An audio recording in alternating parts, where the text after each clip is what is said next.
When I met you, I didn't know what to do. I was tired, I was hungry, I tried. Now I'm away, I ride home every day, and I see you on the TV at night. Bonjour à tous, La Vie de Tendance, c'est l'émission qui vous rafraîchit les idées. De la mode, du design, des tendances, de la gastronomie sont au programme de ce 26 minutes très lifestyle. Et aujourd'hui, c'est avec beaucoup d'émotion que je reçois celui que l'on surnomme le Picasso de la pâtisserie. Je veux bien sûr parler de Pierre Hermé, connu notamment dans le monde entier pour ses célèbres macarons. Alors, il va nous parler bien sûr de son parcours, mais également de son livre Au cœur du goût qu'il a coécrit avec le parfumeur né Jean-Michel Duriez. Et je vais aller l'accueillir tout de suite.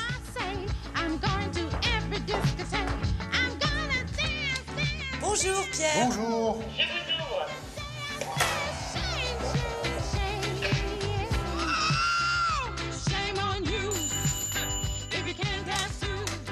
Bonjour Pierre, comment allez-vous? J'ai les mains chargées de Je vois ça. douceur. Oh là là là là, ça va être encore terrible pour mon régime ça. Comment ça va? Ça va. Vous voulez... Alors, tenez, hop.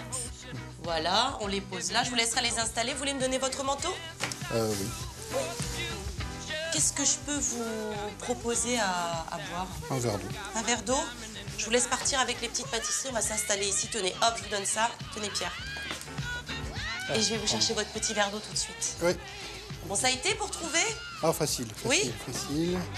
Un verre. De l'eau.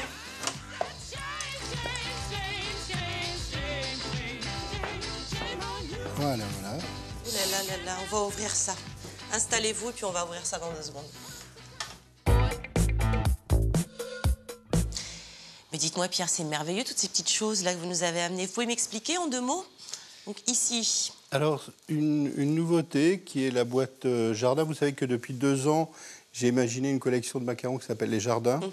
Donc chaque mois, un jardin différent. Et pour mettre ces jardins dans une jolie boîte, j'ai imaginé une boîte avec de la mousse. De la vraie mousse. De la vraie mousse qui est stabilisée. Il y a également les macarons... Alors ça, c'est au yaourt? Au yaourt. Oui. Donc le yaourt donne un côté acidulé et lacté qui contribue à rendre un peu le macaron un peu moins sucré. D'accord. La tarte Miraflores, c'est pâte feuilletée, caramélisée. Le fond est très caramélisé. Des morceaux de mangue, des fraises et une crème de mascarpone au faux poivre rouge du Pérou. Ça doit être une merveille, j'ai hâte de le goûter. Et enfin, il y a votre livre aussi. Alors, vous avez collaboré avec Jean-Michel Duriez, qui est parfumeur, c'est ça? Jean-Michel est parfumeur ou né pour la maison Rochas et on se connaît depuis quelques années. Et en échangeant, on s'est aperçu qu'on faisait quelque part le même métier. Ça veut dire que on se projette dans des associations d'odeurs ou de saveurs. Et à partir de là, on construit des goûts. D'accord. Et donc, pour ce livre, on a travaillé à la fois sur des grands classiques de la parfumerie que Jean-Michel m'a décrits et que j'ai interprétés soit en gâteau, soit en macaron, soit en dessert, soit en glace ou sorbet. Pour exemple, il y a une tarte pêche rose et cumin qui reprend les notes principales d'un parfum de Rochas qui s'appelle Femme de Rochas. Oui, qui est un classique. Un grand classique. Et c'est juste une merveille. Il y a une pâte brisée, avec une crème d'amande à la rose, des pêches fraîches et un sucre au cumin, comme ça qu'on parsème sur les pêches. C'est délicieux. Est-ce que c'est des recettes qu'on peut faire à la maison? C'est des recettes, pour la plupart, très faciles. Oui, c'est pas forcément... Et après, il y a des recettes un peu plus complexes. Voilà, j'ai hâte d'essayer toutes ces recettes. En tout cas, merci d'être là avec nous. Alors, c'est vrai que lorsqu'on lit les critiques sur vous, les critiques ne tarissent pas d'éloges. Alors, je cite, architecte des émotions, Picasso de la pâtisserie, virtuose du sucré ou encore Dior des desserts. Ça vous fait quoi, tout ça? Ce sont des encouragements à se remettre en question tout le temps. Oui. Parce que finalement, c'est ça qui est intéressant, c'est de faire des choses différentes, d'imaginer des choses différentes, comme ces macarons au yaourt ou cette tarte Miraflores. Ce sont des encouragements. Alors, la pâtisserie, c'est une histoire de famille. Vous êtes le 4e, je crois, d'une génération de pâtissiers en Alsace. Alors, oui, alors pâtissier, boulanger-pâtissier à Colmar. Alors j'ai lu sur une interview des choses assez émouvantes. Vous disiez que vous étiez très honoré quand votre papa vous laissait faire les rosaces de Chantilly sur les forêts noires. Ça, vous aviez quel âge? Là, j'avais déjà 12 ans, parce Oui. qu'avant, j'avais le droit de gratter les plaques, de faire la plonge, d'éplucher les marrons. Mais après, au fil fur et du à temps, voilà. Et j'ai commencé mon apprentissage donc, à Paris à 14 ans. D'accord, chez le nôtre. Voilà. Oui. J'ai eu cette chance-là. J'ai appris ce que c'était que la qualité, j'ai appris ce que c'était la rigueur, le sens de l'organisation qui permettent de produire de la qualité, le choix des ingrédients. Et voilà. Ensuite, Fauchon, la durée. Voilà, enfin j'ai fait d'autres choses, mais Fauchon pendant 11 ans. Et ensuite, j'ai voulu créer ma propre entreprise et j'ai conseillé la durée pendant 2 ans. Alors, une de vos spécialités, elles sont nombreuses. Ce qui vous a rendu connu dans le monde entier, ce sont vos macarons, notamment. Comment est-ce que vous expliquez cet engouement quasi hystérique pour le macaron? Alors, le macaron, c'est un produit du patrimoine pâtissier français. Parce que si vous parcourez la France, il y a au moins une quinzaine de villes dont le macaron est une spécialité. Oui. Pour ne citer que Nancy, Saint-Émilion, Saint-Jean-de-Luz, Amiens, Montmorillon, j'en oublie certainement.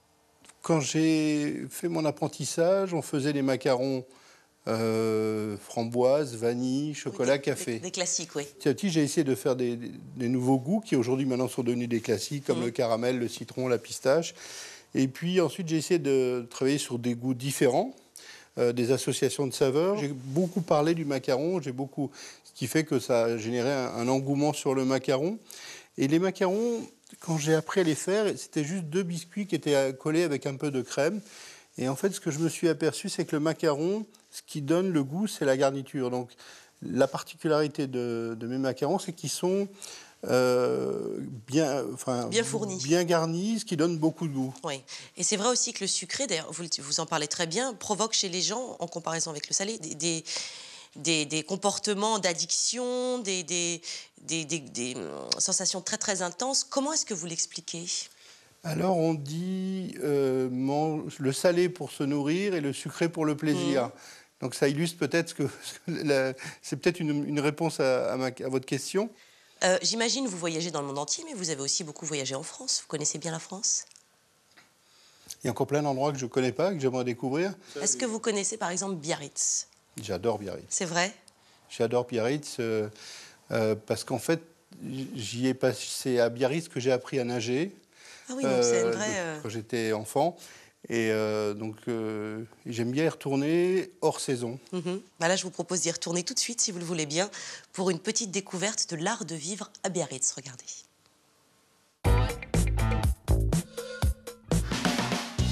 Biarritz, c'est bien sûr une station balnéaire, les généreuses vagues de l'Atlantique et une clientèle branchée et exigeante en quête d'authenticité. Mais par où commencer pour découvrir ce joyau de la côte basque? Tout d'abord, on pose nos valises à l'hôtel de Silhouette, charmant petit 4 étoiles dans le quartier des Halles, à la déco atypique.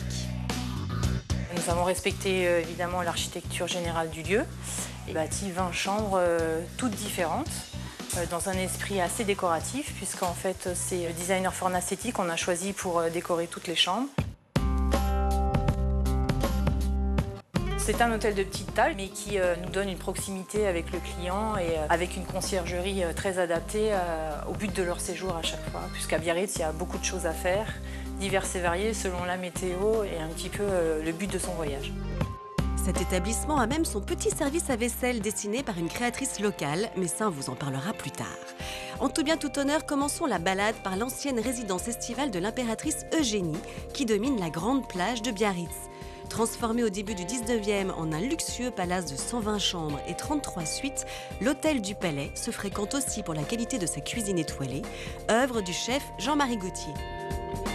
Pour la cuisine de l'hôtel du Palais, c'est avant tout, on va dire, une cuisine qui est quand même axée sur le terroir. C'est une région qui est gourmande.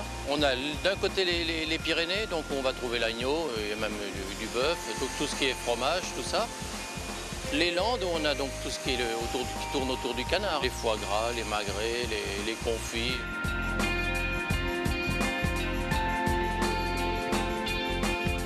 C'est vrai qu'on est aussi une région qui est merveilleuse, qui est ensoleillée, elle a plein de choses, mais dans une journée, on peut aussi y trouver une variation. Mais c'est ce qui fait, je pense, le charme de la région. Oublions les caprices de la météo et penchons-nous sur un des clichés basques le plus tendance du moment. L'indémodable espadrille surfe une vague perpétuelle et se maintient toujours sur la crête du chic. Quand je dis j'ai monté une marque d'espadrille, on rigole parce que c'est vrai que c'est un produit qui a un capital sympathique et énorme. On voulait quelque chose qui ressorte aussi visuellement.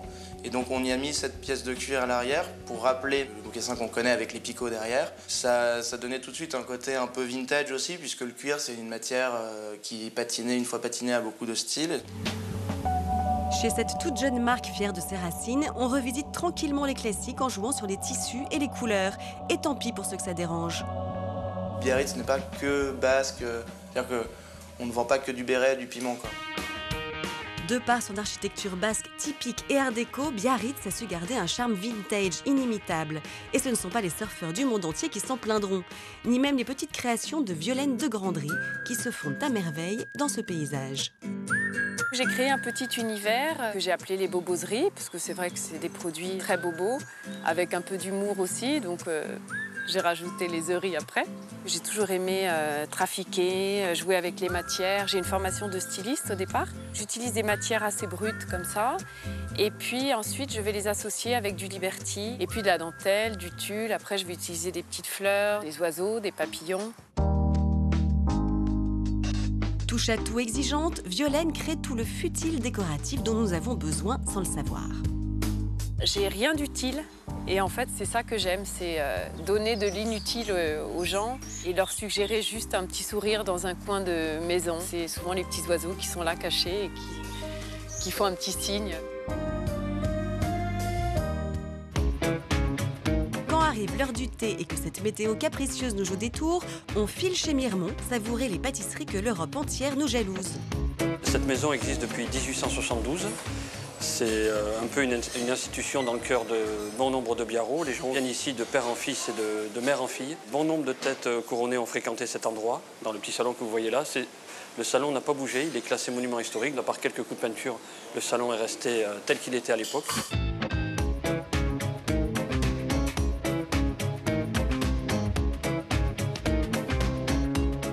Même par mauvais temps, c'est quand même un instant et un moment fabuleux de boire un thé devant cette baie et cette plage. Direction maintenant l'atelier de notre fameuse créatrice d'assiettes qui a signé une série limitée pour l'hôtel de Silhouette. Vous vous souvenez ? L'idée, c'était de réinterpréter un peu les arts de la table avec des dessins simples, parce que vraiment, c'est pas de la grande illustration, mais ça raconte des histoires. Je voulais sortir de ces raies basques qu'on voit partout, de la croix basque qu'on trouve. C'était juste proposer une alternative un peu plus poétique et bucolique. Elle décline ses illustrations anticonformistes sur les thèmes du voyage, du shopping et, tiens, du surf. Et comme elle trouve en plus le temps d'animer le blog Les filles en espadrille, elle doit forcément avoir un bon plan pour nous. Il y a plein de bons plans à Biarritz. Il y a aussi beaucoup de créateurs et de créatrices. Devant les halles de Biarritz, par exemple, le week-end, on trouve de très jolis bijoux, vraiment des petites choses très sympas. Alors là, on se rend immédiatement sur place pour vérifier. Mais vu que nous arrivons trop tard pour le marché, il ne reste plus qu'à déguster les tapas du bar Jean au comptoir. Ou alors découvrir les pinchos du café Jean, véritable symphonie pour le palais. Et surtout, ne les appelez pas demi-portions, c'est ce qui fait tout leur charme.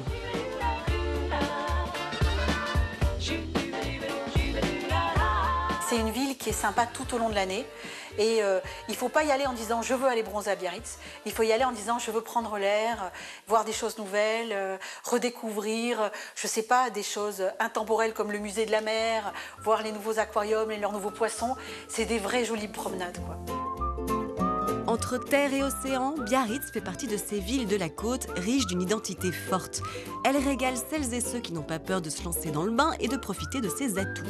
Venez et vous verrez, vous ne serez pas près de les lâcher, les Basques.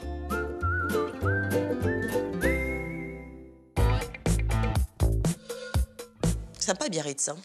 Ah, j'adore. Et un endroit en particulier qui est pour moi un hôtel mythique, qui est l'hôtel du Palais. Oui. Si on a la chance d'avoir une chambre qui donne sur la mer, c'est de laisser la fenêtre ouverte la nuit et d'écouter le bruit de la mer. C'est formidable. Non, mais ça, c'est sûr que c'est assez incomparable. Alors, il y a un sujet dont on n'a pas parlé, c'est la mode. Vous êtes dingue de mode. Alors, j'aime la mode, ça m'intéresse. J'aime bien la créativité de la mode. Mon épouse est créatrice de mode et donc elle fait des sacs, des accessoires de mode. Mais j'ai toujours aimé m'intéresser à la mode.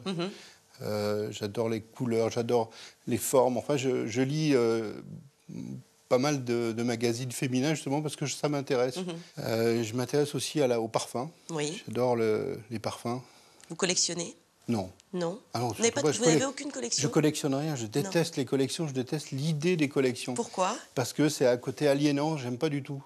Alors, non, c'est vraiment quelque chose que je collectionne rien. On va parler aussi de plantes, de végétation. Ça vous inspire beaucoup, je crois, rien qu'à voir déjà votre dernière création. Est-ce que vous aimez les fleurs, faire de jolis bouquets chez vous, Oui. Oui, j'aime pas un appartement sans fleurs. Donc, des fleurs ou des plantes? Je déteste les plantes dans un appartement. Pourquoi? J'aime pas ça. Non. Ça me plaît pas. Oui. Parce que c'est figé? Je sais pas. C'est quelque chose que j'ai jamais vraiment aimé. Mais par contre, j'aime bien avoir des fleurs et j'aime bien faire des bouquets différents toutes les semaines. Cette semaine, c'était les arômes. Oui. Combien de couleurs dans vos bouquets? Ça peut être les arômes, c'était une seule couleur, blanc. Oui. Je vais proposer maintenant à nos amis téléspectateurs qui nous regardent, si vous aussi, vous voulez vous faire de jolis bouquets de fleurs à la maison, voici tous les secrets d'une belle composition florale. Non, les fleurs ne se glissent plus en vrac dans un vase. Exit le bouquet rond vintage, le voilà sauvage, élaboré et design grâce à des structures qui révèlent le pouvoir floral. On a toujours tendance aujourd'hui à préparer une structure pour sublimer le végétal, pour le mettre en valeur. On mélange des matières avec la fleur pour pouvoir construire des assemblages. La meilleure ouvrière de France nous livre ses secrets. Dans son royaume de fibres végétales, Muriel Lecoux a imaginé une ode au printemps et une déco de table romantique. Alors je vais réaliser un bouquet avec des fleurs fragiles, avec du pavot. Prenez d'abord un ruban de laine et du fil de fer pour créer la base du bouquet. La corde de métal est glissée à l'intérieur du ruban pour former une structure avec des alvéoles qui maintiendront les fleurs. Et puis, on aligne les tortuosas à l'intérieur de la structure de façon à amener déjà un végétal un peu en mouvement. Enroulé autour des branches du tortuosa, un collier de métal aux pierres transparentes, voilà, le printemps peut désormais s'installer. Je vais travailler la base du bouquet avec du jasmin de façon à amener un petit côté souple au bouquet. On travaille le bouquet comme un jardin végétal.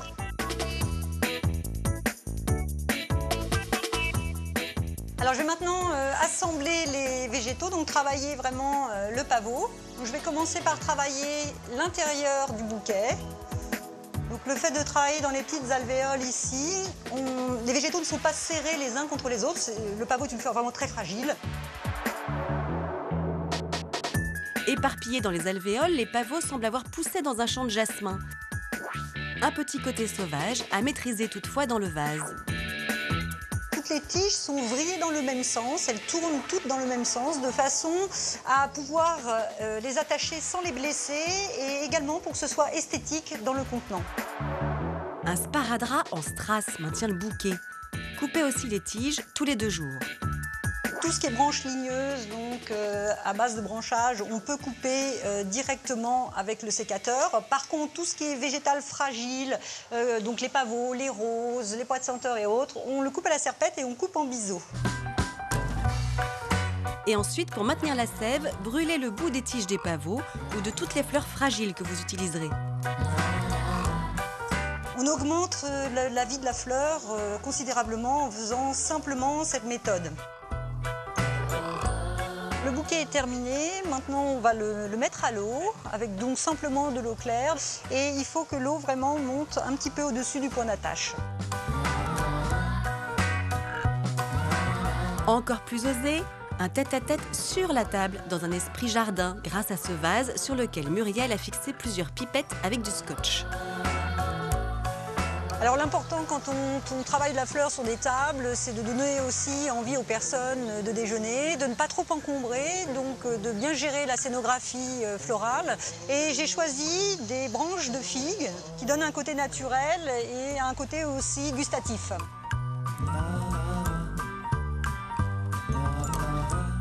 Alors là, je vais travailler une base de jasmin sur le contenant pour donner un petit peu de souplesse. Et ensuite, on se sert de la structure pour autocaler le végétal. Figuier, fritillaire en haut et les bords en bas, et jasmin pour lier les végétaux. Le placement des fleurs est essentiel. Toutes les cloches du fritillaire vont aller dans le même sens, en sens inverse du figuier, de façon à créer un design opposé. J'ai mis un colorant à l'intérieur qui colore l'eau, mais pas les fleurs. Pour conserver les fleurs intactes, coupez leurs tiges en biseau tous les 2 jours. Effeuillez le végétal pour éviter que la tige ne se dégrade dans l'eau.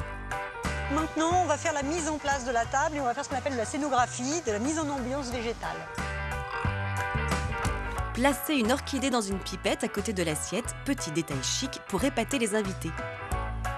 De façon à ce que les personnes puissent emmener un souvenir de leur repas.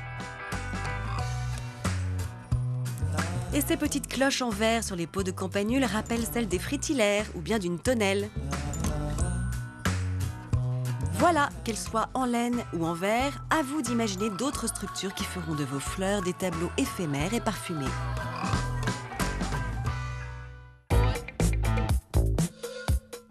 Alors Pierre, je rappelle qu'on peut se régaler avec vos pâtisseries tout au long de l'année. Il y a une nouvelle ouverture bientôt, je crois, à Hong Kong, c'est ça? Alors, on ouvre une première boutique à Hong Kong aux alentours du 25 mai. Et donc, je fais des allers-retours? Je vais aller à Hong Kong. Vous connaissez un petit peu ça? Oui, je connais un petit peu et j'aime bien aussi cette ville. Il y a une belle énergie. Enfin, je la découvre, donc je n'ai pas encore beaucoup découvert du point de vue cuisine, mais il y a plein de choses quand même. C'est bon, la cuisine chinoise. Oui, c'est très bon. Bien sûr, c'est très varié. Il y a plein de centres de saveurs différentes. Alors, donc, toutes vos pâtisseries. Je rappelle également Au cœur du goût, votre ouvrage coécrit avec Jean-Michel Duriez pour se régaler déjà les yeux et puis faire des recettes absolument originales et absolument délicieuses. Alors que Oscar... Ça donne envie, en tout cas. Nous rejoint. Bonjour Oscar, comment ça va? Bonjour Oscar. Bonjour. Vous allez bien? Tu reviens de l'école? Alors, je suis avec mon petit cartable. Oui, c'est ça, je vois ça. Mais disons, t'as pas grand-chose dedans. On peut pas dire que tu travailles beaucoup. Hein. Alors, Oscar nous parle de la tendance. Voilà, je suis venu avec mon petit cartable parce qu'on va parler des enfants. Mais on va tout de suite regarder notre micro-trottoir. Allez, c'est parti.